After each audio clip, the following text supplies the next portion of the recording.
Hey guys, I'm going to make some chocolate chip cookies for my work for tomorrow for the potluck. And I did not have to leave the house and go get anything for them, so that's why I chose these. And, hold on. Getting my little beater thingy ready. This is actually the recipe from the Vegan Zombie. The only change that I have made so far is I do not have the egg replacer that they call for.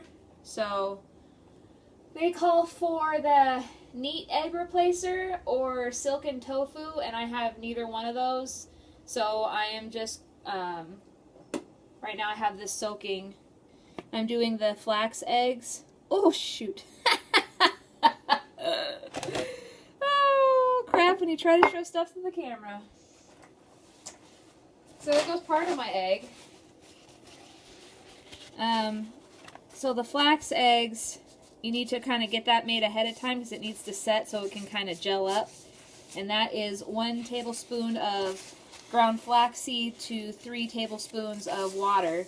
And this recipe calls for 2 eggs, so I just doubled that. So it is 2 tablespoons of flaxseed and 6 tablespoons of water. And that needs to set for a little while, and I'm not going to show you it again, otherwise I'll probably dump the rest of it out. So we'll just set that somewhere else. So right now, if I can get my thoughts together, which I can't, in here I have the wrong amount of butter. So you know what? You're going to just have to wait just a minute. Actually, let me... Oh, goodness gracious. I thought it was 3/4 of a cup of the vegan butter Earth Balance, but it is 2/3. So let me see how much I actually have here.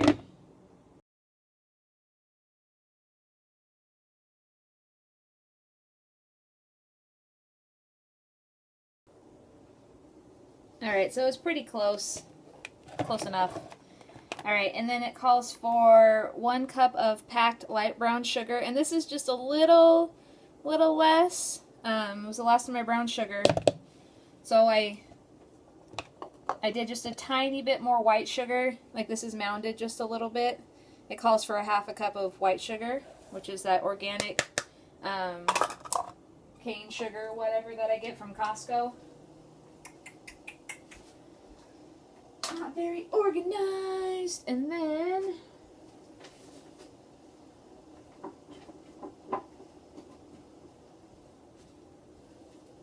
sorry guys.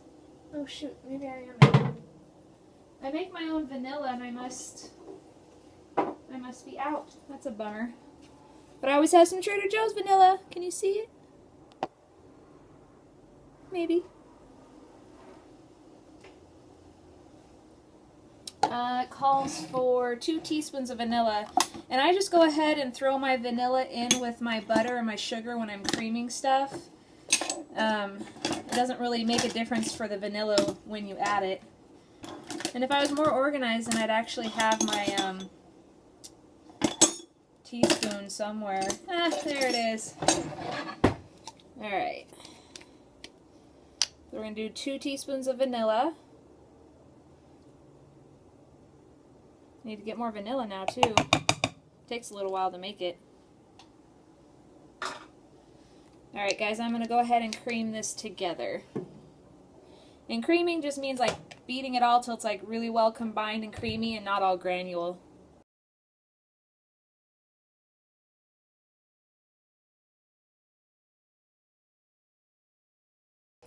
One of the best parts about baking, and it's just you get to lick all the stuff off the beaters. Butter and sugar. It's what health is made of. Alright. Next calls for adding like the baking powder and the baking soda and stuff. Whew. I'm gonna get a little bit of the flour ready because it says to add the salt and the flour at the same time. And my salt is currently sitting in the 1/2 teaspoon measure that I'm going to need for the baking powder and the baking soda. So I'm just going to get 1 cup of my flour ready to go and pour my ½ teaspoon of salt on top of it just so it's ready to go, so I can use my ½ teaspoon measure. I mean, it's nothing you have to do, it's just because I'm running out of room. Alright, so next I'm going to add 1 teaspoon of baking powder. This is the baking powder I use from Trader Joe's, of course. I have a ½ teaspoon measure, so it's going to be 2 of these little ½ teaspoon measures to make a teaspoon. Okay.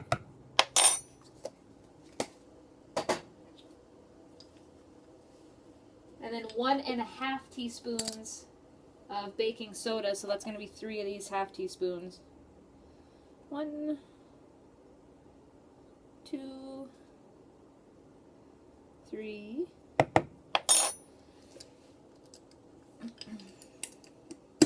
Okay.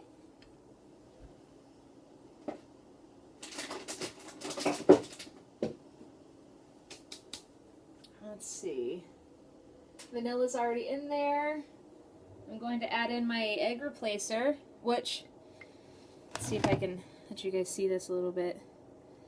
See how it's gotten like gooey? I wish the lighting was better right here. I'm really sorry.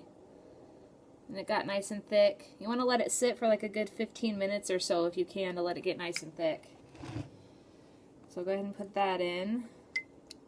And for them, they, like I said, they used the Neat egg replacer.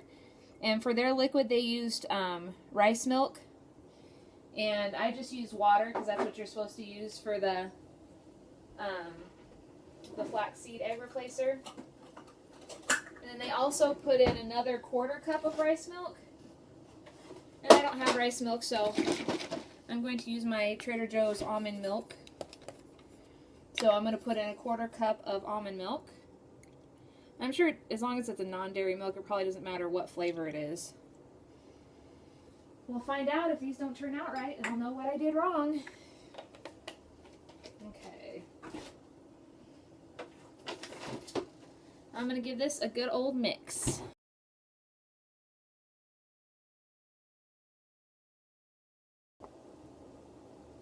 I might be running a little low on time, so next I'm going to add my ½ teaspoon of salt, my 2 cups of all-purpose flour, and 3/4 of a cup of chocolate chips. I'm going to mix that all together, and then we're going to start making the cookies.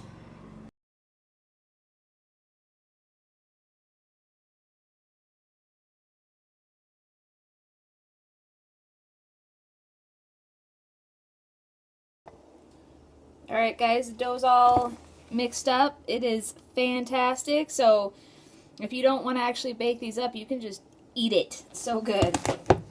You need a cookie sheet lined with parchment paper, or if you have one of these silicone mats, mine's a Silpat, they make other kinds.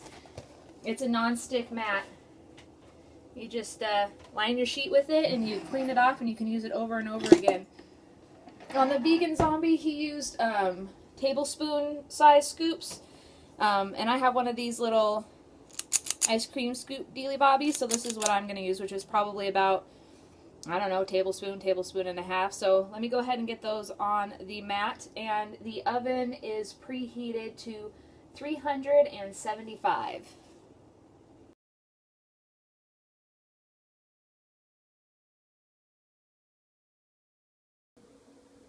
Alright guys, here they are. Oven's preheated to 375. They're going to bake in the oven for 8 to 9 minutes. I'm going to probably check them at about 7 minutes. And then if your oven's anything like mine, you're going to need to rotate the pan halfway through. Just give it a quick little spin. That way they bake evenly.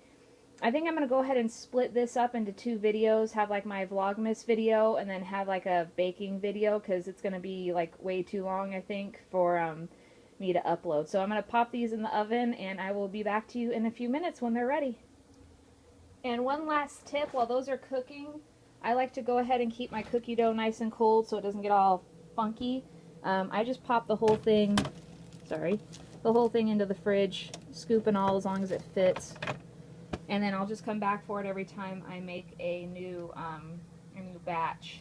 And then you can see my little Trader Joe's breaded turkeyless stuffed roast with gravy. I'm going to be having that on Christmas Day. I'm so excited because those are so good.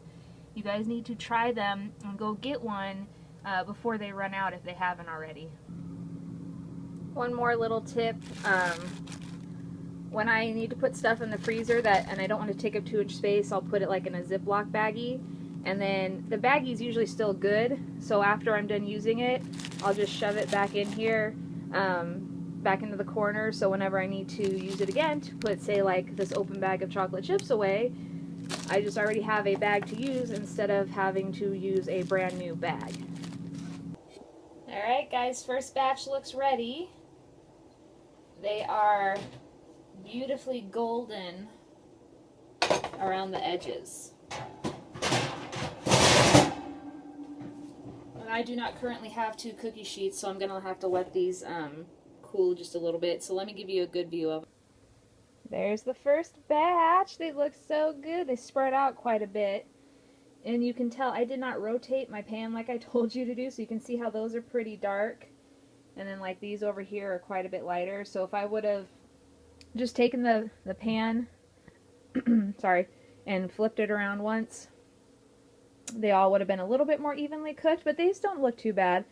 I'm going to let them sit on this pan for probably a minute or two, just so they kind of like come together and don't fall apart. And then what I'll do is use my favorite little spatula for cookies.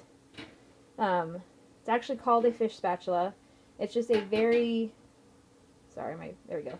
It's just a very thin spatula, so it gets under things like cookies and flat, delicate things very easily without totally breaking them up.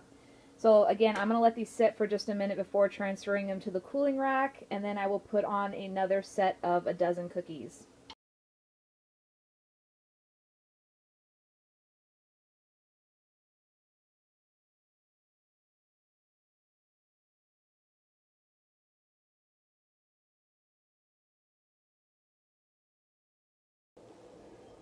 Alright guys, they're there in the cooling rack. I'd say that this recipe would make about 3 dozen. They are let me show you. They are a thin, very thin cookie. I'm not used to my chocolate chip cookies being like this. My chocolate chip cookies used to be like 1/4 of an inch thick. Like they were kind of like the thicker cookies. These are, they're gonna...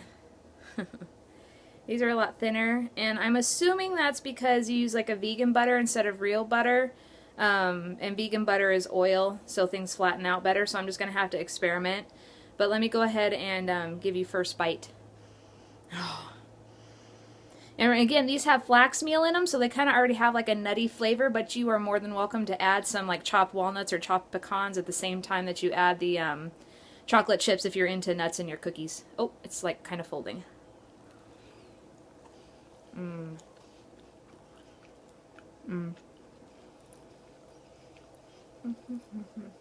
Yep, they're good. Maybe later on I will let you know how they set up after they've been sitting for a little while. They're supposed to stay chewy. They're not supposed to get hard and crispy, and I like a chewy cookie, so that's going to be it for now. I guys hope, hope y'all enjoyed the video. Hope you guys go make some cookies for you and your family and friends. And in the description box below, there is a link to the original video from the Vegan Zombie, because this is the Vegan Zombies chocolate chip cookie recipe. They actually just posted their video today. So go ahead and check them out, and I hope you guys enjoy. Bye!